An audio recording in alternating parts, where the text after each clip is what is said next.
politics now. NASA plans to frustrate President Kenyatta's order to Jubilee MPs to remove 4 rebel MPs from heading their respective House committees.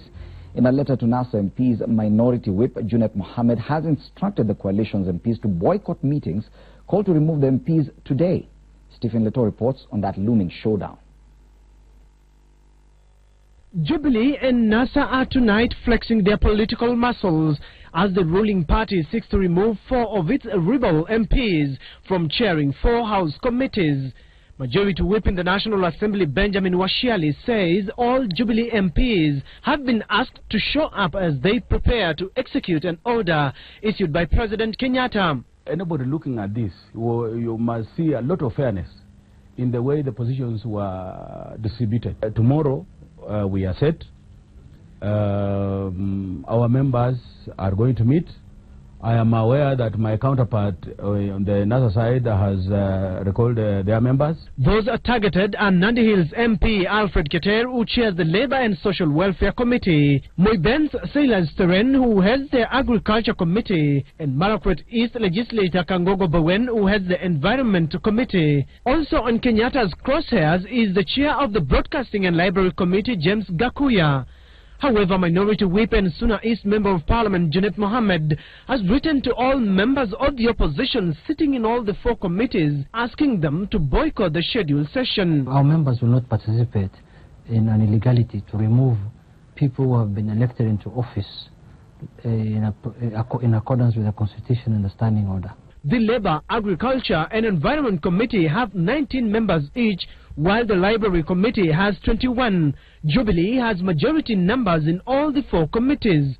With NASA pushing for a quorum hitch, the House teams will require at least a third of its membership to remove the MPs. Only 6 members are required for quorum in the Labour and Social Welfare Committee, for instance, and the chair can be removed through a simple majority vote. According to the Standing Order 193.1, a committee may, by a resolution supported by a majority of its members, resolve that it has no confidence in the chairperson or vice. And you require a minimum of 10 members to conduct any business to remove somebody from chairing a committee. So it is a tall order to raise 10. Sasa tumemwambia speaker wetu, tumeambia clerk vile vile, lazima waweke mikakati mbele ili uhuru ya bunge isikuwe interfered na mtu yeyote.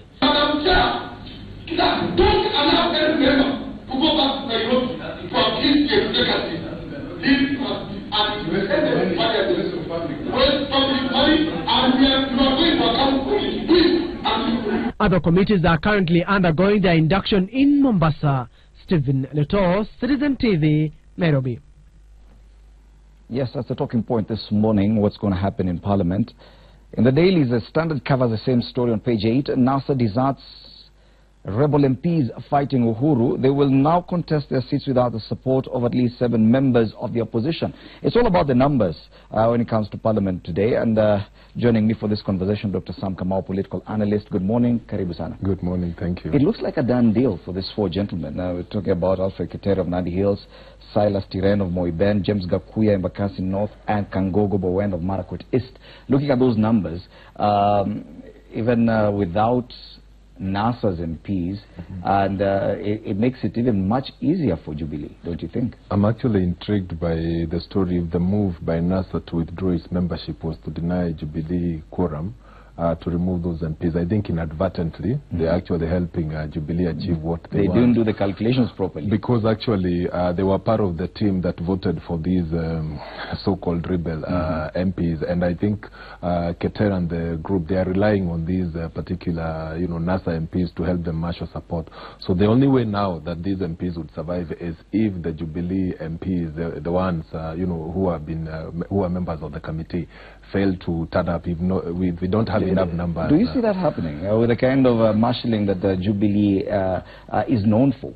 you have to appreciate that the issue is causing some discomfort, especially in the wider Greater Rift Valley politics. Of course, I think the MPs have been whipped into line, and therefore you expect that they will execute the instructions of the executive. But I think the issue is almost now getting a life of its own, because yesterday, even if there were just small numbers, some people were demonstrating, you know, in the Rift Valley, in Uasin Gishu, in support of these MPs. And then the fact that the two committees, there are two key committees here, although there are four, but the Labour Committee and the Agriculture Committee, which are both of interest to the people in Rift Valley. So this issue could end up being a political hot potato, especially if things don't go as they expected. But given the move by NASA to withdraw its MPs from this process, then I think it's almost a done deal. So it is a clear miscalculation on NASA's side, if at all their hope was to try and manufacture quorum hitch. Well, perhaps they're hoping that Jubilee MPs stay away. Well, some Jubilee MPs stay away, which I don't think is likely to happen. But Fred, you have to appreciate now this brings in you know, two other important issues. When you talk about, you know, the separation of powers between the executive and the legislature, and some, you know, clear, whether you want to call it interference, because on one hand, Jubilee wants to enforce party discipline. Yes. In fact, the intention is good, because they are saying the idea is to distribute the seats, because I think the major issue here is the MPs who are targeted. I think 4 are from the Rift Valley, and 1 is from Nairobi, but whose roots are in the, you know, the Mount Kenya region. And I think the intention here is to show that Jubilee actually, which got support from across a number of counties, they want to make sure that you know, these seats are distributed. So the intention would be good to shake off the tag that this is a two-community party. So on one hand, I'm saying the intention is good, but it's also balancing the issue of to what extent is Parliament independent. Are we not overthinking this matter? Does it really matter to Kenyans, to Wanjiku, who chairs the Labour Committee in Parliament, that it has to be someone from a certain community, or it cannot be this person or the other? It is significant, Fred, because in this country we tend to see ourselves primarily through our ethnic identities. And but it would matter for positions probably in cabinet. It's the significance of some of these committees. The Labour Committee, you know, will always play a critical role when these issues start coming up, the industrial action and all that. And therefore, it means then for Jubilee, the person in charge of this committee needs to be somebody, of course, who is throwing the party line. Is part of enforcing the party discipline. The Agriculture Committee, again, you know, there are so many interests around that, and therefore there could be a reason why people in the Rift Valley feel this is best led by somebody who represents us. But the other question is then why Jubilee was not able to enforce the party discipline, because they have majority in these committees in the first place, before now revisiting this issue. And that's a question, that's a big question. It means then the party MPs were not in agreement initially from the power sharing or the regional balancing that had been done. The parliamentary group meetings that Jubilee has had, reports from there, of course no one wants to be quoted, but they say, yes, once the president reads the Riot Act, everyone falls in line. Well, and for me now, looking at it is we have to strengthen the political parties. Of course, there has to be political party discipline, but the Parliament must also be allowed some leeway, you know, to exercise their independence in times determining the decisions they are making. What I expect, of course, is that the MPs have been whipped into line, and even if the intention is good, like I'm saying, it still raises these questions. The other headline, and I think you've mentioned it a bit, is still on the same page of the Standard. Keep off our affairs, MPs tell Uhuru. There's a growing feeling that the executive is really overreaching itself when it comes to influencing what's happening in Parliament. Yes, Jubilee has the numbers, but don't you think that Jubilee Party, yes, is doing a bit too much when it comes to Parliament? I think here we just need to distinguish between Uhuru, the president, the head of the executive, and Uhuru, the party leader. Yes. And I think this move, they're acting, I would say, in the interest of the party, because there are specific agenda or issues they want to push through. And therefore, in terms of whipping the party to line, I think that is okay.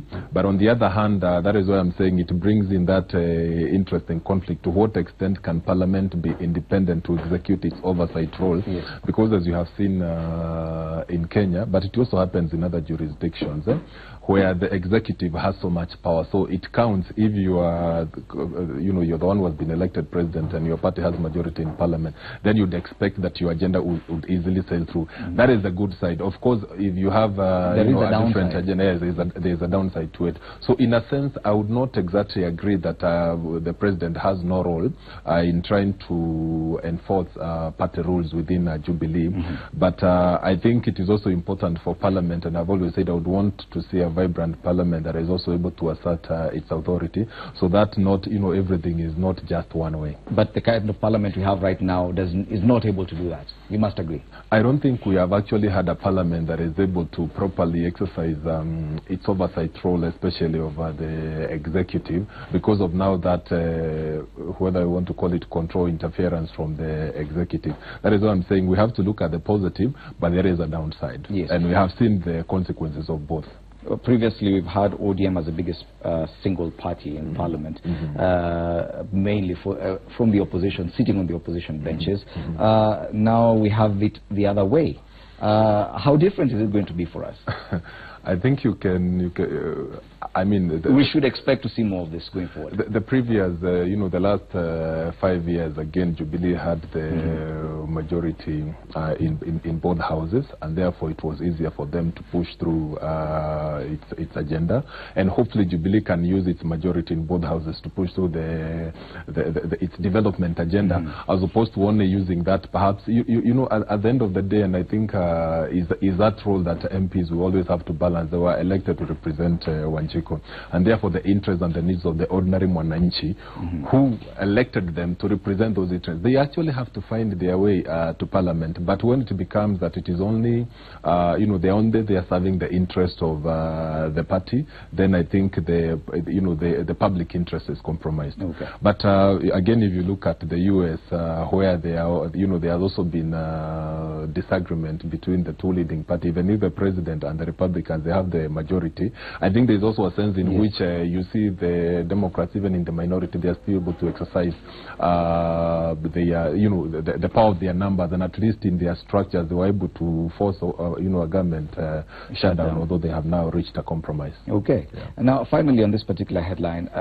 when it comes to the kind of there's indiscipline, member indiscipline within a party, but then there's outright defiance. And what you're seeing with these 4 members of Jubilee Party is outright defiance, coming so soon after an election. What does that mean for Jubilee? What does that mean for President Uhuru Kenyatta and his deputy? And I think you brought it. Remember, there have been complaints, on both sides. Within us, of course, it was a sharing of position, and for some time we were focused on that until now this issue developed within Jubilee. My desire, of course, I would want to see strong parties where party discipline is enforced and people are able to move the way the party desires. But of course, if there are issues in terms of disagreement, because it means these people are elected by people within both the, NASA. They were elected Jubilee. by Jubilee members. Yes, both sides. So it means then that the Jubilee members did not exactly agree with the party position. That is why these manifested. In a sense, of course, the party has the responsibility to enforce party discipline, because you have seen actually in discipline, especially at the county, county assemblies, the party definitely has a role in terms of stepping in and bringing this. But on the other hand, for these 4 MPs, you can only admire their bravery, but it will not go far. But surely, it's too early. What do you think informs or stokes the flames for their defiance? Because watching someone like Alfred Keter, the member for Nandi Hills, speaking in the media, he's coming out very brave. He has a lot of bravado. You cannot do that to your party leader so openly. What do you think is behind this? Alfred Keter is not acting out of character. I think we have seen him in the past. Maybe he's just a rebel. It's in him to do that, and perhaps his boldness is galvanizing other people. But you have to remember, he understands the importance of the committee that has been elected to represent. And I have again mentioned the Labour Committee, and the fact that against the party's wishes, they were elected. That gives him some level of boldness, and he's acting, he's hoping that his colleagues, indirectly he's campaigning, even by attacking the party, he's campaigning to his colleagues so that they could come and enforce that position. But I'm saying it would make it untenable going forward, because if you are holding such an important position against the wishes of the party will always find mechanisms to either frustrate you, and in this case you have seen they have found an avenue. And who knows, perhaps the other MPs, they've already reached the compromise. And like I'm saying, it will be very hard for them to survive today, and even if they do, I don't see their position as being tenable going forward. But if they do, because it's said that in politics, and looking at Kenya's history politically, many of those politicians who've actually made it to higher positions started from a point of defiance, defying senior politicians, defying party lines. We're talking about even the likes of William Ruto appearing to defy what President Moi wanted. People like Raila Odinga, who's defied over and over again party positions. Don't you think that probably if someone was to defy Jubilee at this point, he would come out stronger politically eventually? You have to appreciate that there is a sense in which Wanjiku admires, you know, that kind of defiance. That kind of defiance. The only issue is to what political end, and you can tell when, you know, and that is why Keter has been in the media trying to shape the narrative and explain what is defiant means. You know, they don't want me here because I represent this. Is trying to position himself. Maybe it will work, because you remember it was the same strategy of defiance they used during the party primaries to show that I am independent and I'm carving my own destiny. In a sense, it's good, but I'm saying doing it this early, the consequences is something you may not be able to deal with. Well, we'll have to wait and see what happens, but it looks like a done deal. But you say in politics, it is still very interesting. There are still there are fresh elections for all these committees. Jubilee is insistent that these members have to be removed from those positions as chairman of the respective committees, and that will happen this morning in Parliament. Let's take a look at other headlines, political headlines today. Yes, there's one on page 7 of the Standard and page 5 of the Daily Nation. Attorney General files case to block people's assemblies. Attorney General Githu Muigai yesterday moved to court to challenge formation of people's assemblies in opposition-leaning parts of the country.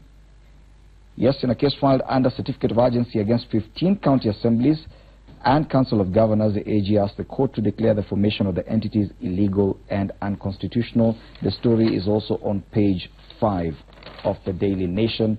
Muigai tells court counties that have passed motion are going against the law. Do you think that this, because Jubilee so far has said that whatever NASA is engaging in is futile, it's heading nowhere. But when you see the Attorney General coming out to actually challenge some of these processes that NASA is engaging in the courts, it seems to give credence to the fact that yes, whatever NASA is doing could have some effect to whatever level.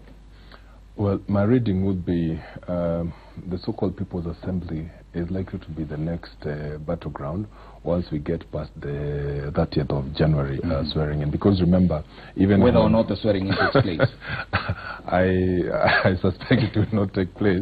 But even if, you know, whether it takes place or not, it doesn't mean that NASA will necessarily exit from the political scene. The People's Assembly becomes the next battleground. Now, the significance of this, because I know nobody, actually even today, and if you've interviewed NASA MPs, nobody is able to properly explain what is the People's Assembly, how it's likely to function, and the structure. They say it's not a parallel parliament, it is not a parallel government, it's not, you know, but they are not able to exactly explain what is the People's Assembly. Is it something else to rival the county assembly? Is it a group of individuals, or is it the people coming together to discuss issues?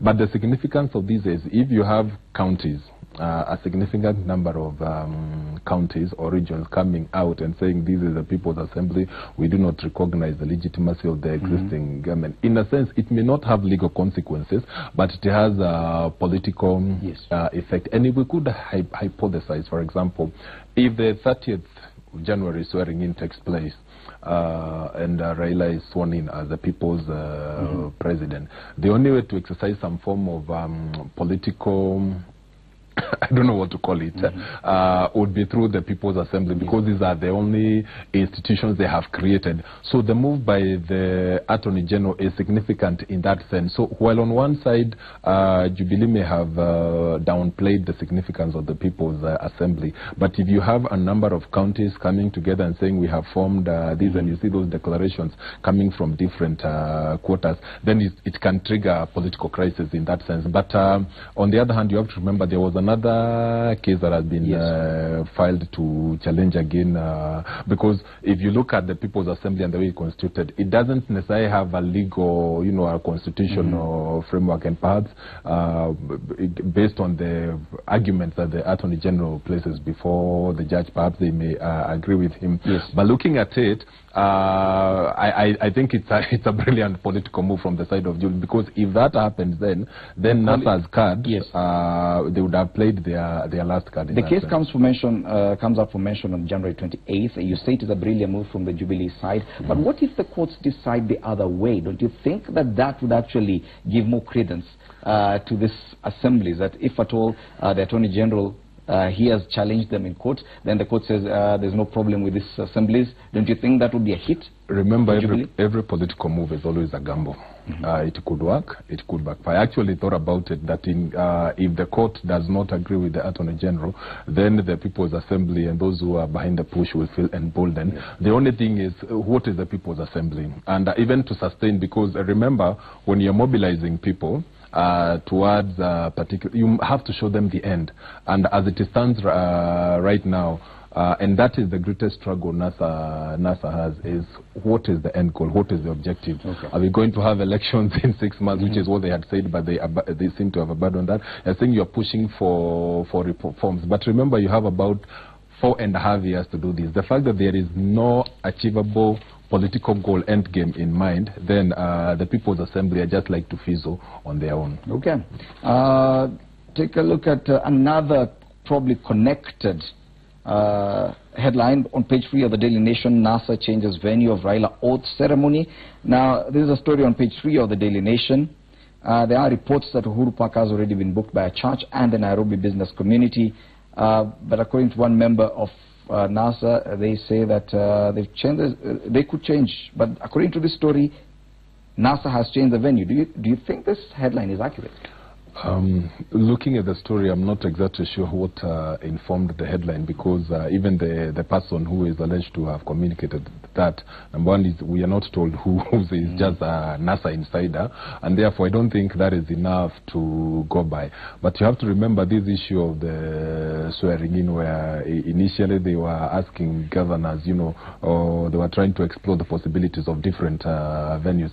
Even if over the weekend they said Uhuru Park is a place where the government most likely will not allow them to use Uhuru Park for the venue. And if it doesn't happen in Nairobi, then any other venue is most likely insignificant. It would just be an insignificant function. The only place it has, it would have some kind of impact is if it happens in Nairobi. I don't think the headline is necessarily justified, although I don't think it's wrong that NASA has already considered the possibility of changing venues, because if you see the people who are said to have booked the Uhuru Park on that year is the same group that was in confrontation with the NASA during the demonstrations, and therefore to avoid that situation where you have a conflict between two groups, they have to consider the idea of the venue. But in my opinion, and clearly from what NASA is like, they are looking for a way out of this thing, because they are saying, we have given you 1 week, we have given you until that, if there is nothing, we just go ahead with the swearing. It means then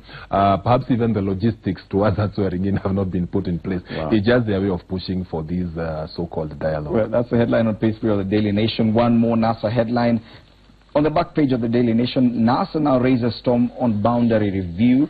Mudavadi says IEBC cannot be trusted to conduct the exercise. Now NASA has opened a new battlefront with the electoral agency on the planned review of constituency and ward boundaries. The IEBCs from this month re-looking at the boundaries with the aim of either reducing or increasing the number of constituencies and wards. The exercise is expected to end a year to the August 2022 elections. Now, this has not been talked about in public fora for a while. But the fact that we could be re-looking at constituency boundaries, that is huge. This is actually quite significant, and I can tell you it will be one, one of the next battlegrounds, and it will actually test both NASA and Jubilee. And NASA is trying to ride on it from the word go. Yes, but I can assure you when it starts happening, it will test both NASA and Jubilee. If you remember, even the previous exercise that was done, the one that was led by the Legal Commission, there were lots of vested interest, because you're talking about creating new constituencies and electoral zones. It has significance, but remember there's also another process that will be taking place, and that is the census in 2019. These two processes are likely to have a profound effect on not only 2022 politics, but even beyond. Because when you talk about reconstituting the constituencies or redrawing the boundaries, remember there was a dispute, especially the people of Central Kenya and I think I can't remember which other region. They felt shortchanged by the process, and they felt that Ligala was acting in a political way. But the people of Rift Valley and Northeastern were actually very excited because they got additional seats.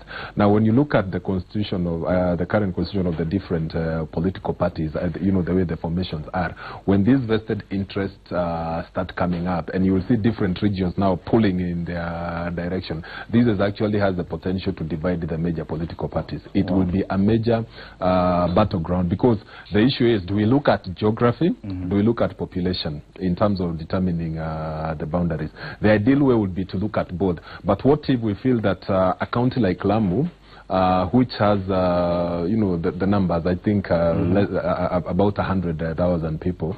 Compare that now with Kiambu County, where people say it is a county of about 3 million people. How many constituencies should they have? So do we look at the boundary? Do we just look at counties, or do we look at population density? In which case, again, looking at the interest, when you talk about, for example, the Mount Kenya, there is Mount Kenya in the, the people of Central region, but then there is those who are in Nakuru and Naivasha and a few others, and therefore there could be the sense in which the Legal Commission, during the boundaries, they were considering them, and therefore saying that this group is likely to control this number of constituencies. So this is actually going to be a battleground. It's good that they have started coming out early, but I can tell you the true schemers and the smart, brilliant political strategists, they are looking at that and they are seeking to influence that process, and that is why NASA is coming out early. But this is just an issue of interest, and people will find they will find a way of compromising around this. But it will test the unity of these political parties. It will definitely be one of those interesting discussions going towards 2022. The boundary review, the IBC, is from this month re-looking at the boundaries with the aim of either reducing or increasing the number of constituencies and wards. And this exercise is expected to end a year to the August 2022 elections. Now, as we wrap up our news review this morning, let me just take a look at some other quick headlines that we won't really dwell much on. Anger as MCAs scramble for committee slots turn into a fight. Nyeri County Assembly member punches female colleague, drawing the eye of the House. That's on page 7. An MCA punches a woman colleague. A scuffle ensued after female ward representatives accused their male counterparts of harassing them. Fred, this is what I was saying now. Parties actually have to enforce party discipline, because you have seen, this is actually, it started in one county, but you see it happening in Kericho. You now see it in Nyeri to an extent that actually somebody punches another colleague. The parties, and I think I saw Jubilee send Raphael Tuju, the Secretary General, to Muranga to go and enforce party discipline. Expel some of these party members who have flouted party, party rules, and enforce the discipline. They should actually lose their seats for such behavior. So we want to see the parties now. This is where they can come in and enforce their rules and ensure that there is order within the counties. Because now you see this happening, and remember, it always has a ripple effect. You see it in this county, you're likely to see it in the other county. But the other thing is, partly, of course, you can see the dispute relates to also something that is happening at the National Assembly, because again, it's